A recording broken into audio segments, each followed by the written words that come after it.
Hello and welcome to Indus News, live from Islamabad. I'm Hamza Rifat and these are the headlines.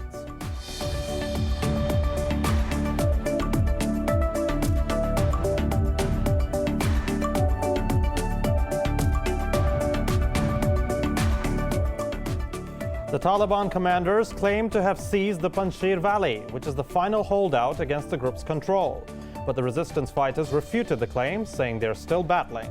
Meanwhile, China says the countries responsible for the current situation in Afghanistan should be held accountable.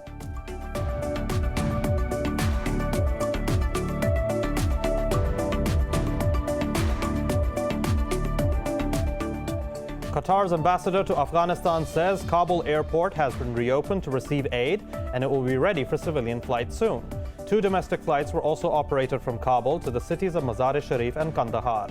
The airport had been closed since the last U.S. evacuation flight took off on the 31st of August. Association for Southeast Asian Nations Special Envoy to Myanmar has sought access to the country's ousted leader Aung San Suu Kyi. In an interview, Erwin Yusuf said he is still negotiating with the ruling military on the terms of his visit to Myanmar.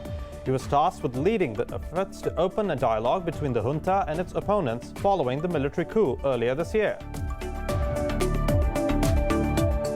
In Pakistan, at least 3 people have died as rain and thunder showers lashed the country's commercial hub Karachi for the second consecutive day. The heavy rainfall interrupted the power supply of approximately 190 feeders across the city. According to the Met Department, the monsoon spell will continue till Monday. The news in detail after a short break. Stay tuned to Indus News.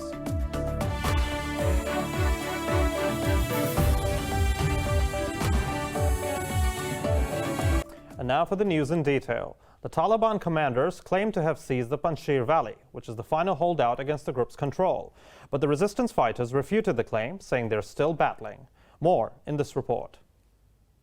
Hundreds of Afghan families flee fighting between Taliban fighters and resistant forces for the control of final holdout province Panjshir. Earlier, the Taliban leaders said they attacked the valley after attempts for a negotiated settlement failed. In Kabul, at least 17 people were killed and another 41 were injured by the Taliban's aerial fire. Meanwhile, in the capital, women's protest for inclusion in the government turned violent after they said the Taliban fired tear gas at them. The protesters said Taliban did not allow them to march toward the presidential palace.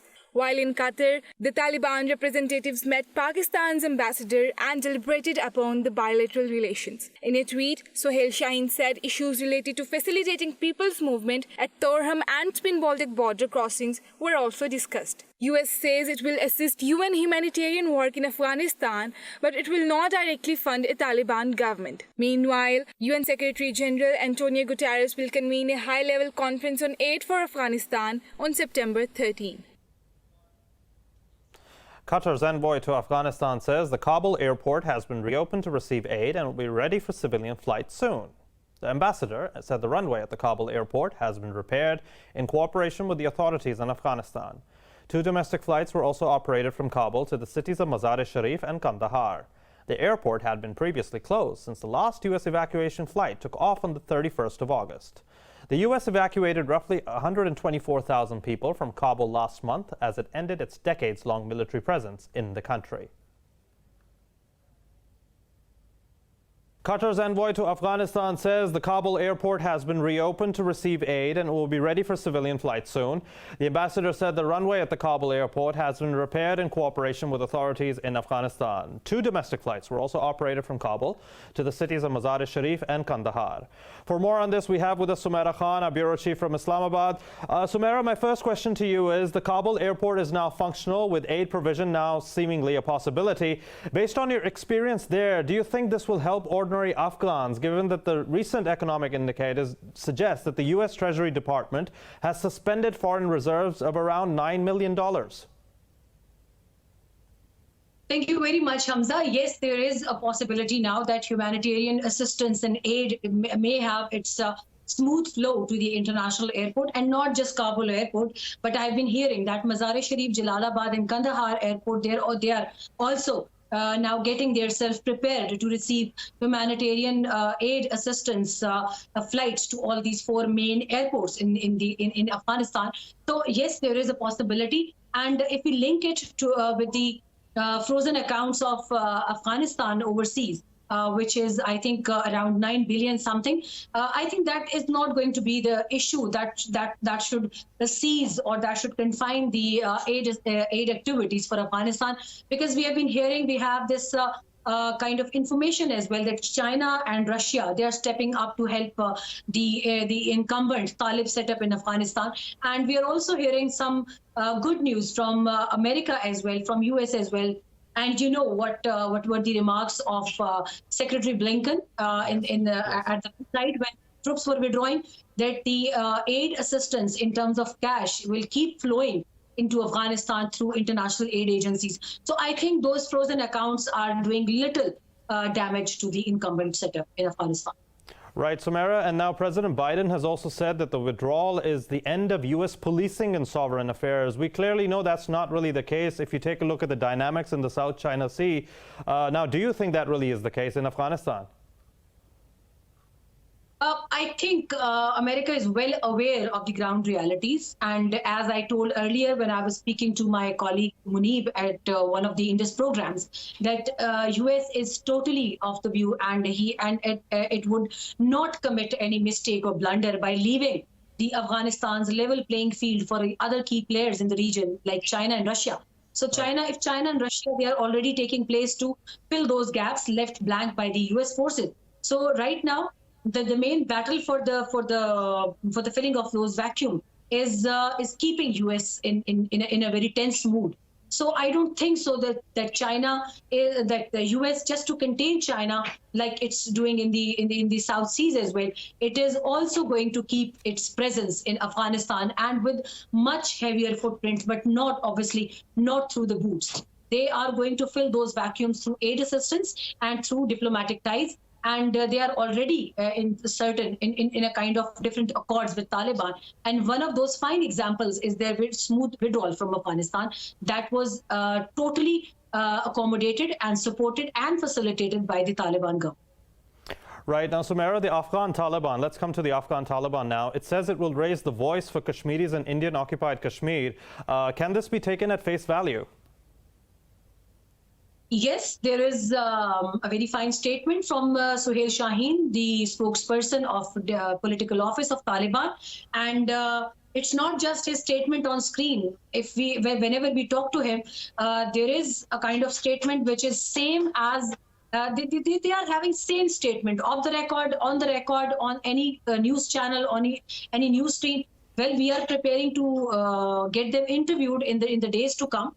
And from both personalities, Zabiullah Mujahid and Suhail Shaheen as well, they are firm in their stance that the raising voice for Kashmiri Muslims is their first priority, and it is an unchanged and undeterred statement, and no power in the world can just compel them or force them to change their stance on Kashmiris.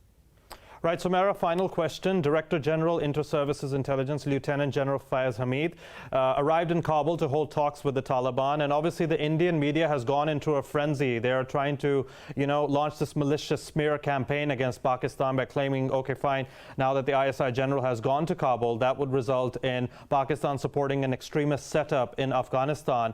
There are two lead questions from this. Can these talks, number one, result in something substantial? And number two, how can the Indian propaganda warfare which is taking place be tackled? Hamza, it's very obvious. It's very clear that Pakistan is right now center of attention.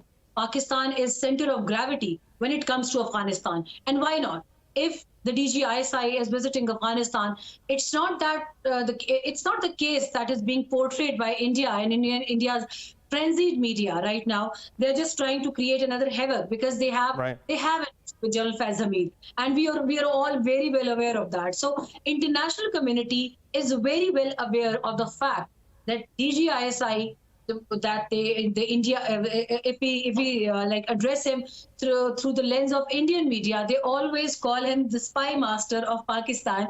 So the only job, the Pakistani spy master is not having just one job to just look into the things that India wants him to look into the things, and he's not there to get the blame game. Right. He is there to discuss important range of issues with the incumbent Taliban government, and top of the list is to discuss the evacuation process, because Pakistan is being requested by international community to facilitate the evacuation process after US hasty withdrawal. And right now, DG is going to discuss two important affairs with the Taliban. One is the evacuation process. There are still Afghans at risk in Afghanistan. US wants them to evacuate, and they have repeatedly requested Pakistan to talk to Taliban to ease out that affair. Second, Pakistan is having a lot of people on both borders, between Boldak-Chaman border and from Nangarhar border, the Jalalabad border. So they have to chalk out a plan how to give access to those people and how to execute the entire operation, because Pakistan is always at risk whenever it comes to the Afghan refugee influx into Pakistan. So there should be, because Taliban government has been requesting Pakistan not to take part in any brain drain kind of operation that US has been doing for last almost 15 days. We have all been seeing that thousands and almost, I think that the number crosses now 100,000. Many Afghans left Afghanistan without any reason, and Taliban has been requesting Pakistan not to take part in that operation. So right now, DGISI, General Faiz Hamid, along with high-profile officials from Pakistan, they are there to chalk out that final strategy, who to allow into Pakistan and who not to allow somebody in Pakistan, because Pakistan is also at risk. Because in the shape of Afghan refugees, we are also having these alerts and information that many of the Afghans, those who are not actually Afghan, and they can be some operatives who are operating for India and other hostile international agencies, they can come into Pakistan and they can conduct some terrorist activities against Pakistan's forces. So he's there to discuss that, deliberate upon those effects. Right. Thank you so much. That was Sumaira Khan, our bureau chief from Islamabad, briefing us on developments in Afghanistan. Now, Pakistan's Army Chief General Qamar Javed Bajwa has reiterated the country's commitment to an all-inclusive Afghan government. He made these remarks during a meeting with British Foreign Secretary Dominic Raab. The military's media wing says Raab appreciated Pakistan's role in the Afghan situation and regional stability. The ISPR said Pakistan's effective measures in fighting COVID-19 also came under discussion. Earlier, Raab said Britain must deal with new realities in Afghanistan as it seeks to secure a safe passage for evacuations. Raab also said that a team of 15 people has been deployed to help with logistics in the country, and said Islamabad is a key partner to the UK, both for safe evacuations and the wider strategy in the region. Pakistan's Army Chief General Qamar Javed Bajwa says that the military is fully committed to the Kashmiri cause. He made these remarks in a meeting with Azad Jammu and Kashmir's Prime Minister Sardar Abdul Qayyum Niazi. Military's media wing said the two discussed India's continued unilateralism in the valley and the situation along the line of control. The ISPR said General Bajwa paid tribute to Sayyid Ali Gilani for his historical struggle for Kashmiri rights. The Army Chief also congratulated Prime Minister Niazi on the assumption of his new appointment. For his part, Niazi appreciated the Army's contribution towards security and development in the territory.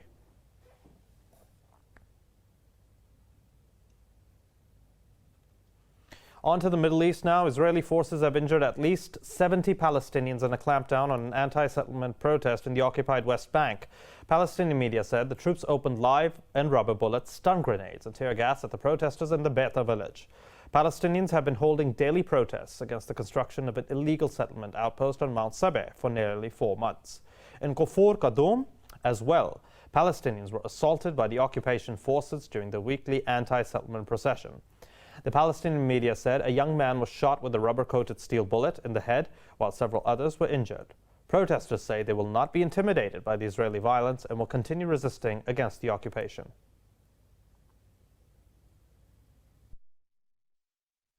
Now we have with us Noor Swerki, a social activist from the Gaza Strip. Swerki, thank you for joining us on Indus News. Israeli forces have again injured at least 70 Palestinians in a clampdown on an anti-settlement protest in the occupied West Bank, while it continues to attack Gaza Strip, violating May's ceasefire. But the international community is silent on this Israeli aggression. What is your take on this?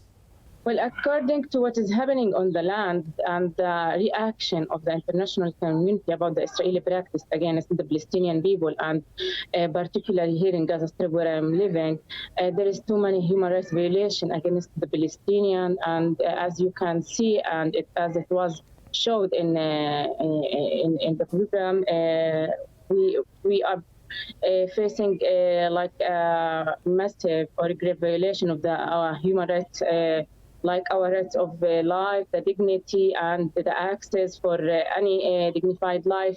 And the last week, we lost our beloved. We have injured people because they are just acting against this undignified life in the Gaza Strip, and they are calling for lifting the siege on the sieged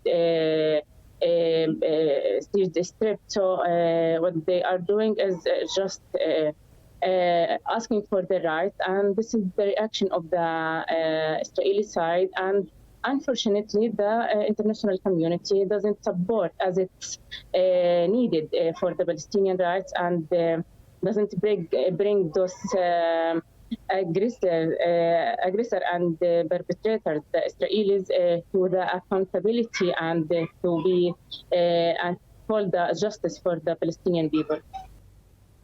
Right now, forced evictions of Palestinians and home demolitions are also being carried out by the Israeli authorities. What strategy do you think the Palestinian authorities can adopt to avoid these evictions and demolitions? Yeah, so as you can, at the reality on the West Bank, okay, mainly, Israeli government or the occupation can demolish any building that they they reclaim that it's an illegal building. They don't have the permission to build these buildings, and mainly in the Jerusalem and some parts of the West Bank, they can use their fake court or to have this illegal permission to demolish those buildings for the Palestinian people. At some point, they are asking those people to demolish their building by their hands, and this is clearly injustice for them, and doesn't respect their rights of having this safe places to live, and their right to move and to from place to another, and to have their families in the safe place. In the same page, we have the Israeli side reaction on the people here in Gaza. They can bomb any building here when they just can say that it's used for the military purpose, maybe, or it have some like some unaccepted use for them, despite that it's full of civilians, and sometimes without warning, they can just bomb it in airstrike. And we have, beside the demolition of and the bombing, we have sometimes innocent people who lost their lives and just killed because they don't have the time to leave these buildings, and some injuries at the same time. So in the both side or in all the occupied Palestinian land, we are facing that act. I believe it's an illegal act from an occupation power. How do you think the Palestinians survive with strict blockade of the Gaza Strip? They are trying to survive with the minimum level of the that they have, the materials and the minimum level of their rights and for their needs. So when it comes to Gaza, it's besieged, and there is a blockade here since 15 years. And people are trying to survive with the minimum things that they get from the borders and from what is Israel is allowing to enter Gaza Strip like the goods, the medical materials, some like the power when it's not accepted to have rebuilding for the power company here after it was destroyed in 2006. It's less than a minimum that anyone could survive in the other world. So they are trying their best. The same situation in the West Bank and the occupied land. They have that movement restriction. We have there that anybody could be arrested at any time. Some restriction also for some goods and some rights. So it's not easy to live in such a situation for the Palestinian people. They are making their best to survive in under undignified and illegal situation and condition, not respecting the human rights law and the humanitarian law, which is could be obligated in such situation for the Palestinian occupied land.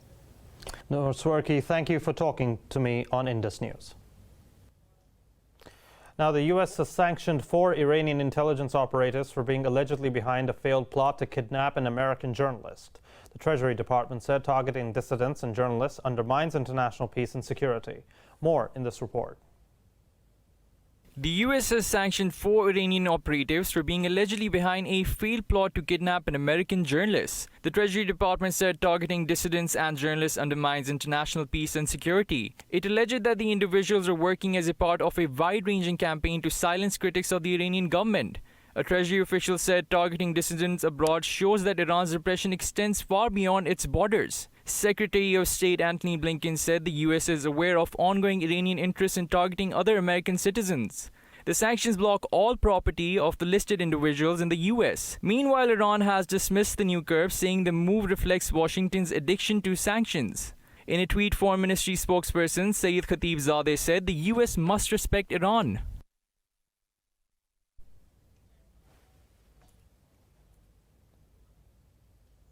American President Joe Biden has ordered the declassification of secret documents from the government's probe into the 9/11 attacks. His instructions came in response to pressure from survivors and families of the victims of the attack. The president, through an executive order, directed the relevant agencies to publicly declassify the documents over the next 6 months. Earlier, about 1,700 people were directly affected by the September 11th attacks, and they decided to write a sternly worded letter to Biden, calling upon him to skip next week's memorial events unless he released the secret documents.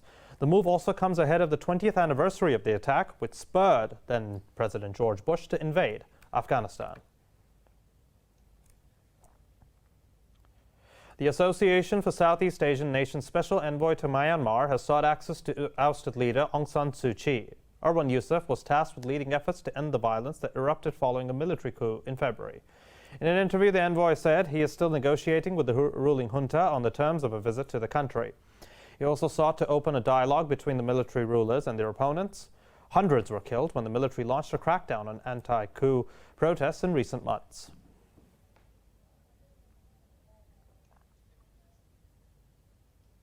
Thai Prime Minister Prayut Chan-o-cha has survived a vote of no confidence in Parliament. 5 other cabinet members also survived the censure motion in a similar fashion. The opposition needed 242 votes to oust the Prime Minister, but only 208 went against the Premier, while 264 voted in favour. Prayut said he remained confident after winning the vote. This is the 3rd such motion the government has survived and comes as pro-democracy activists plan more demonstrations across Thailand. Lawmakers had accused Prayut's government of mishandling the pandemic and its severe economic impact.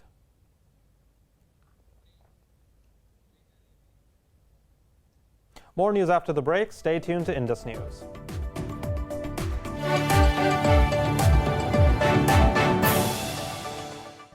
Welcome back. Let's move to the COVID-19 situation globally. Brazil has reported more than 700 COVID-19 deaths and more than 25,000 cases overnight. In Mexico, 725 lost their lives and over 17,000 tested positive in the past 24 hours. Globally, the COVID-19 death toll has exceeded 4.55 million, while the caseload is over 219 million. More in this report. The prospects of the world's reopening have further diminished as countries adopt stringent measures after recent surges in the COVID-19 cases. New Zealand reported the first death from the Delta variant and 20 further daily infections, all in its epicenter, Auckland. Australia's most populous state of New South Wales also reported record daily locally acquired infections.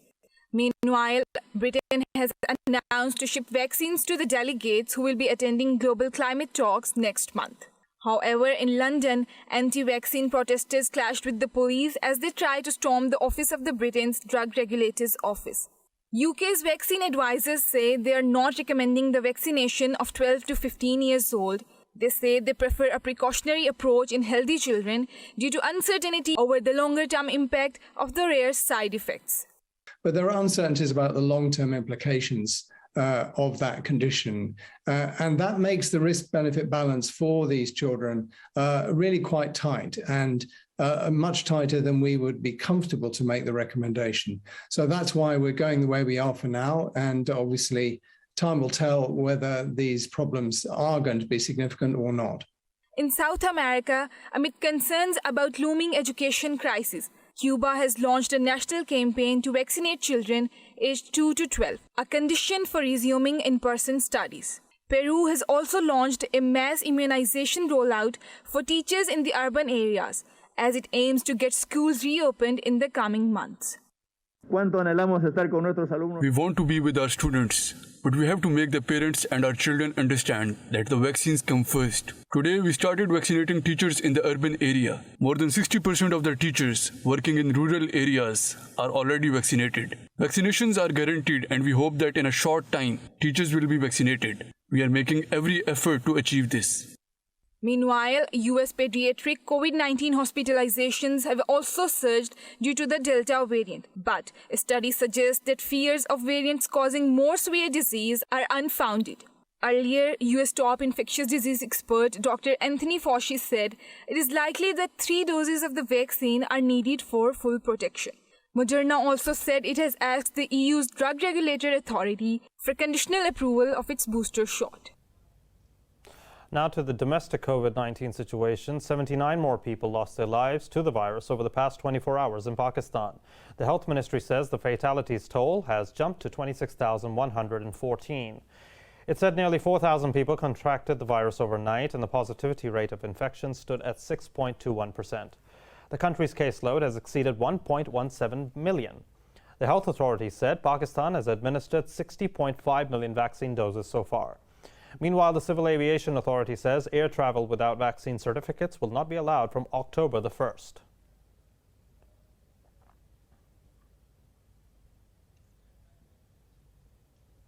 Now, Afghan refugees in Pakistan are eager to go back home as the foreign forces finally end their presence in their country. This report has more on this.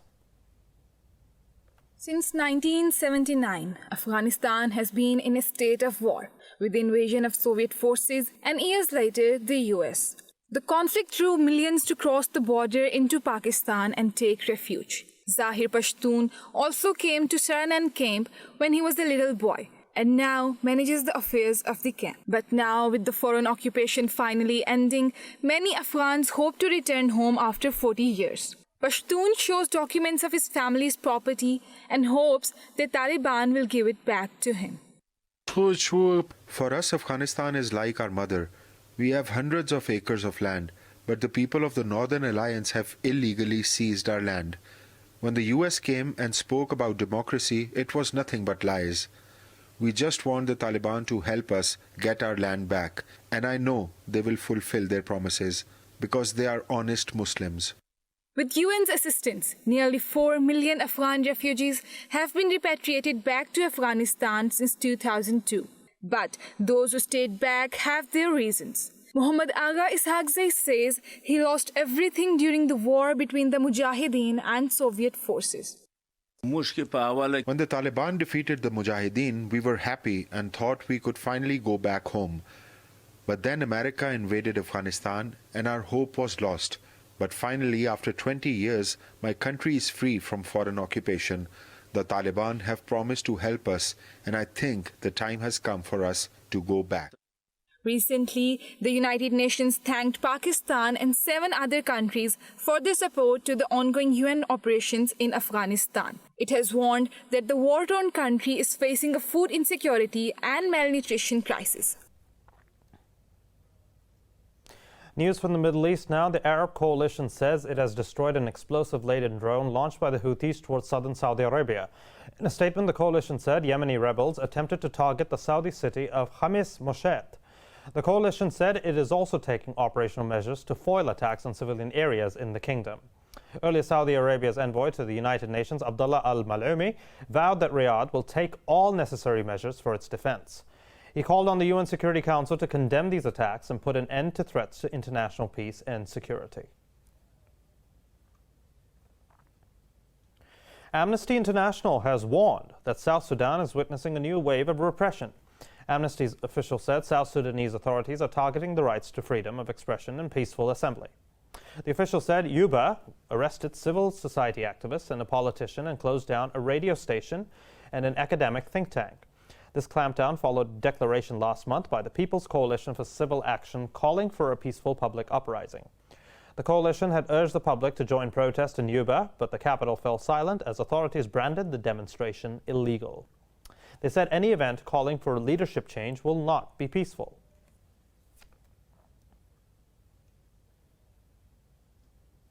New Zealand's Prime Minister Jacinda Ardern has vowed to tighten counter-terrorism laws this month.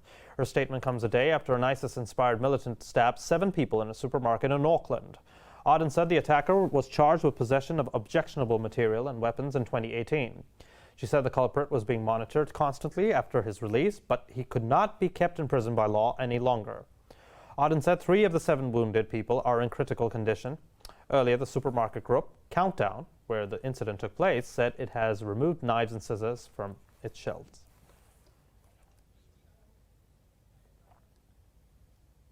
In China, 15 people have died after a heavy hauler collided with a truck in Heilongjiang province's Qithai city. Local authorities said at least 1 person was also injured in the accident. According to the local media, the Ministry of Public Security has initiated an investigation into the accident. It said efforts to deal with the aftermath of the incident are ongoing.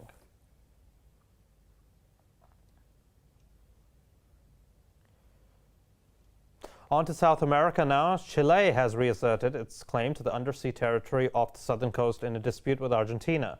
The country has officially laid claim to 5,000 square kilometers of continental shelf in the Drake Sea. Chile's President Sebastián Piñera stressed the 2 countries had historically overlapping claims to 25,000 square kilometers in the area. Earlier, Argentina accused the country of violating a 1984 peace treaty that ended the Beagle conflict between the 2 countries. Meanwhile, Santiago asserted that it said at the time Buenos Aires' claim was unenforceable.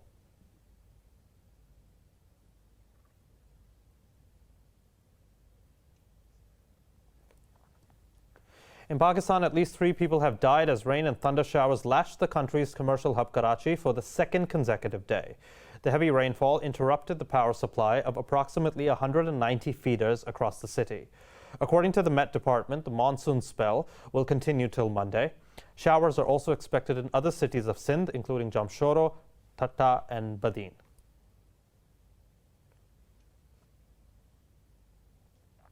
In the United States, at least 58 people have died as the remnants of Storm Ida ravaged the country's northeastern states. Officials have drawn up lists of the missing and are conducting door-to-door searches of possible victims.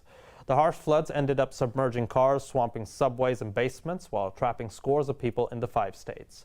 In New York, a record rain of 3 inches in just an hour overwhelmed the urban drainage systems that were never meant to handle such pressure. The storm is the 5th most powerful to hit the U.S. and has also caused tens of billions of dollars in damage. The disaster has depicted the world's most developed country's vulnerability to extreme weather outcomes of climate change.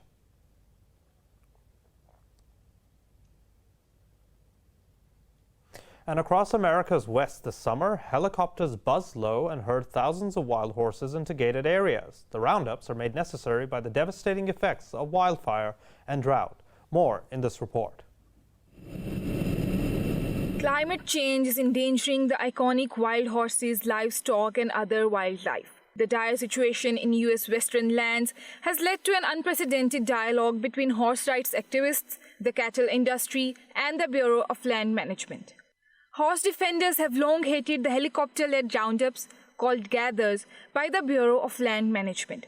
Wild horses are herded into corrals and then brought to long-term grazing facilities, mostly in the Midwest. A smaller number are also put up for adoption. But faced with dwindling water and plant resources, some rights activists have accepted the roundups as necessary evil when faced with climate change. The greatest threat to our wild horses and burros and our public lands right now isn't the BLM. You know, it's not cattle ranching interests, it's not mining interests, it's not animal advocates, it's climate change. And that new reality is fast sort of settling in. The activists are advocating a mix of roundups and fertility control measures to sustain the population of wild horses. The population of wild horses has grown from an estimated 30,000 in 2013 to nearly 80,000. The Coalition of Animal Rights, the Path Forward group, favor using contraception aggressively so that the population achieves a sustainable level. They hope as contraceptive measures ramp up and the number of wild horses gradually stabilizes, the roundups are eased out. According to land management authorities, horses' populations are so large that vaccines alone cannot bring the size down. The challenge in the short term is that's not going to reduce populations. It allows us to work in places where there are stable populations at sustainable levels, and then we can use the fertility control to be able to support that herd at a sustainable level and avoid the need for more gathers.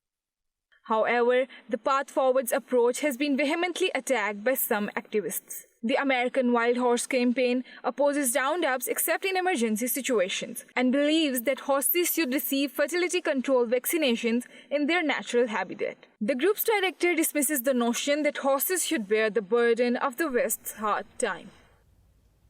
More news after the break. Stay tuned to Indus News.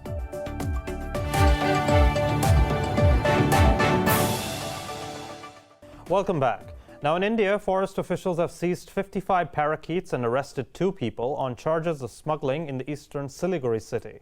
The accused are to be produced in the court while the birds will be released in the Bengal Safari Park. Authorities caught the smugglers taking the in-cage parrots on the bike to the eastern Bihar state. The recovered birds include the Alexandrine and the red-breasted parakeets. The parakeets, also known as the talking birds, are protected under the Wildlife Protection Act of 1972.